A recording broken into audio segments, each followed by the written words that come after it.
Next speaker is Dr. Xin Sun from RPI, titled The Van der Waals Epitaxy of Antimony on Single-Crystalline Graphene.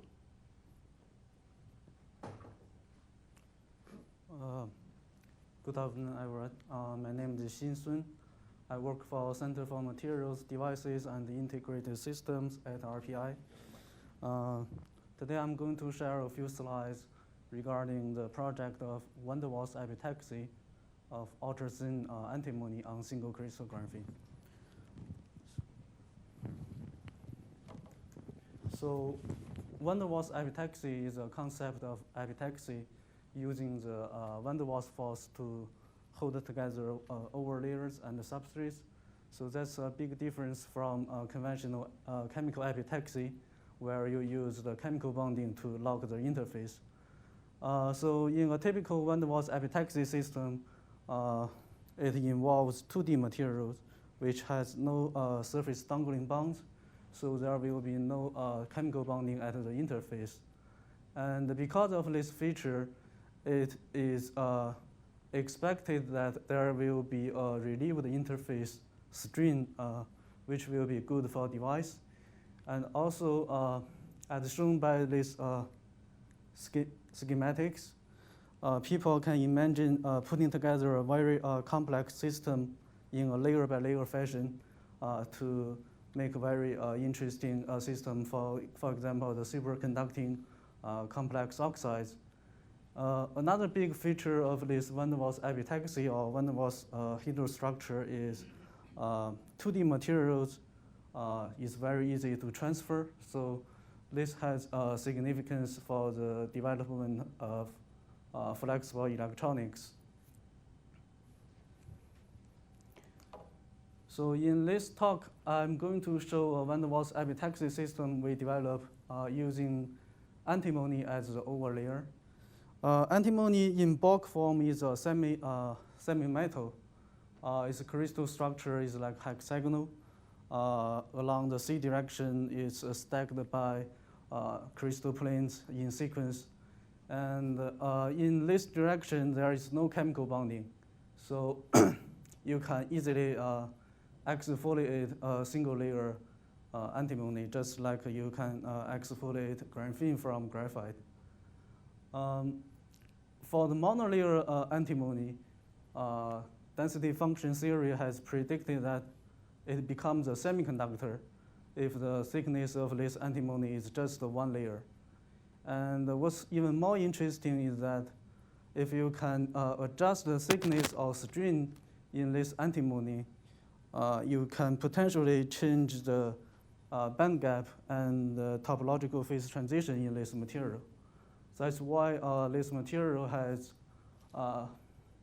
attracted a lot of interest in the past couple of years. For the graphene, we are using a standard chemical vapor deposition method to grow on single crystal copper 111. We use two types of graphene as substrates. Type 1 substrate is just as grown graphene on copper 111. And the type 2 graphene is the type 1 graphene we transfer to a silicon oxide surface. For the growth of antimony, we use thermal evaporation. So here is the morphology of antimony nanostructures we grow on type 1 graphene. So in this SEM, you can see that there are a lot of triangle antimony islands. And there are basically two orientations, one pointing up and one pointing down. So it suggests that our epitaxy system consists of two dominating epitaxial relationship with respect to graphene. And if you look closely at this area, there is some contrast issue here. If we zoom in an area like this, we found that besides the antimony islands, we have the third feature of antimony. We call it antimony sheet. Because this area is supposed to be a blank area, it's just exposed graphene surface without coverage. This gray shade should be corresponding to antimony. So we term this antimony sheet. So with this understanding, there are two possible case scenarios for the antimony islands and antimony sheet growth mode. In the first case scenario, we assume there is a continuous antimony sheet grow across the entire graphene surface, and then the antimony islands form on top of this sheet. In the second case scenario, we assume the antimony island and antimony sheet grow independently. So here is some AFM image. We use the Park system to collect this data. This one shows the height of our antimony islands is about 13 nanometers thick. And if we zoom in, we can find that there are gaps here between the antimony islands and antimony sheet.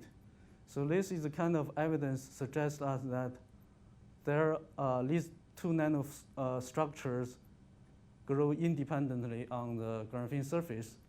And if you look at this dipping in the head profile, these gaps probably is 3 or 4 nanometer in thickness. And we tried many different growth parameters, try to get the best antimony we can get. And the thinnest eventually we got is about 5 nanometers thick. So that corresponds to like 15 monolayers. So for the crystallinity of this antimony nanostructure, we use electron backscatter diffraction to study the crystallinity. We basically focus on this single piece of antimony island. This inverse pole figure mapping shows very nice crystallinity of the antimony islands. Basically, it's a single crystal each piece. And this inverse pole figure Z direction suggests that our out-of-plane orientation is 0, 0, 0, 1, which is as expected. A good thing for this study is because the antimony island is very thin, so we can get the EBSD Kikuchi pattern from the underlying copper substrate. So with this benefit, we can construct the antimony pole figure and the copper pole figure at the exactly same location. Then we can deduce the epitaxial relationship between antimony and copper.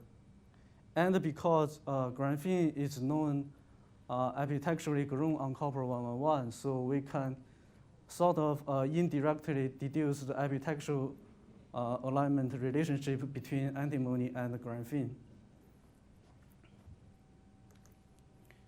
So in this slide, we enlarge our EBSD scan to a large area. So basically, we cover multiple antimony islands and the antimony sheets in between.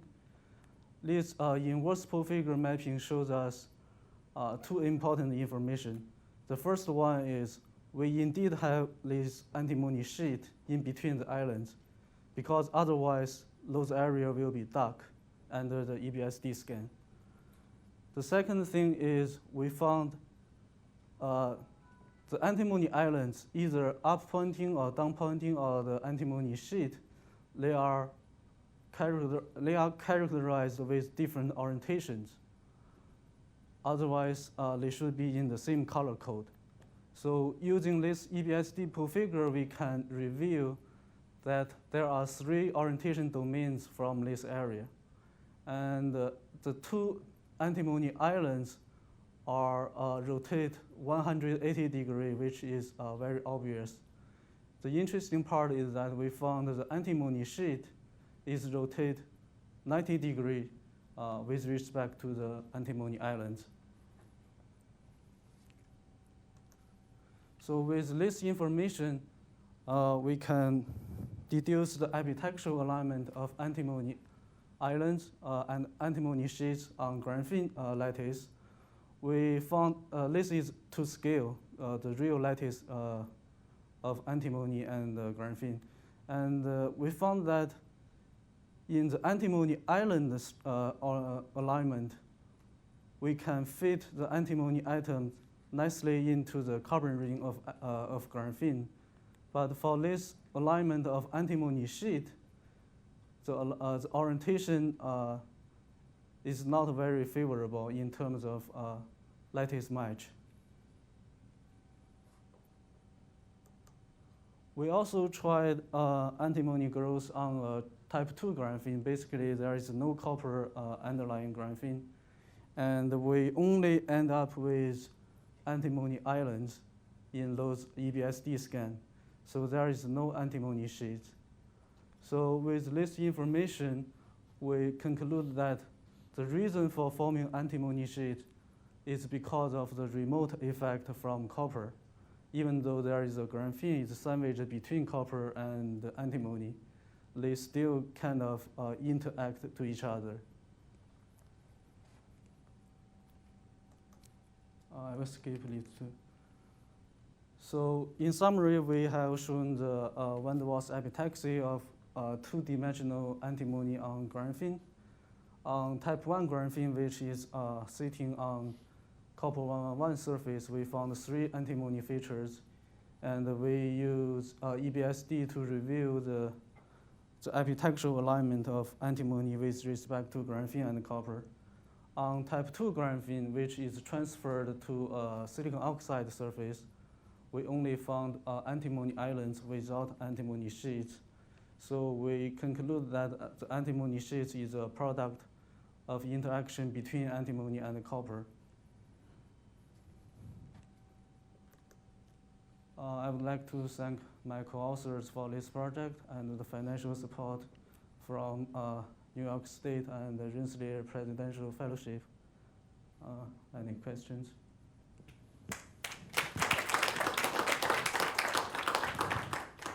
Open question for the Dr. Sun.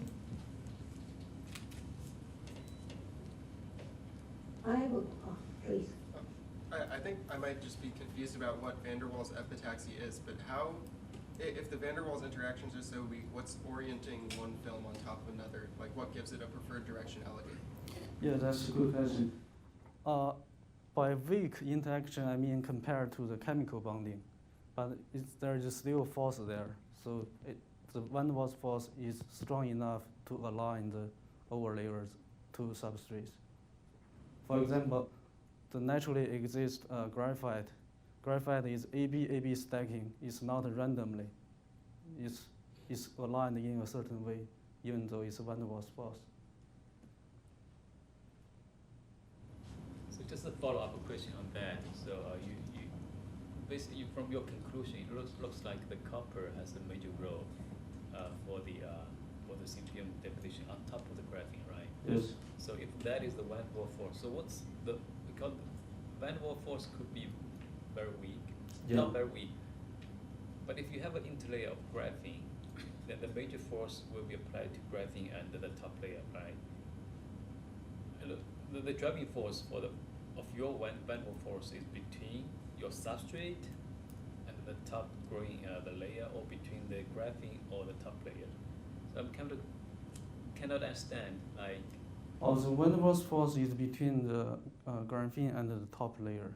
Yeah. So how the bottom substrate affect that kind of interaction? Yeah, there is always a debate regarding to the role of graphene if graphene is totally transparent. I mean, in terms of energy screening. Yeah, people always think there may be remote effect, like graphene is invisible because it's too thin. But we also have read a lot of studies showing graphene shouldn't be invisible, should be completely block the interaction. But in experiments, we always see mixed results. Yeah. Thank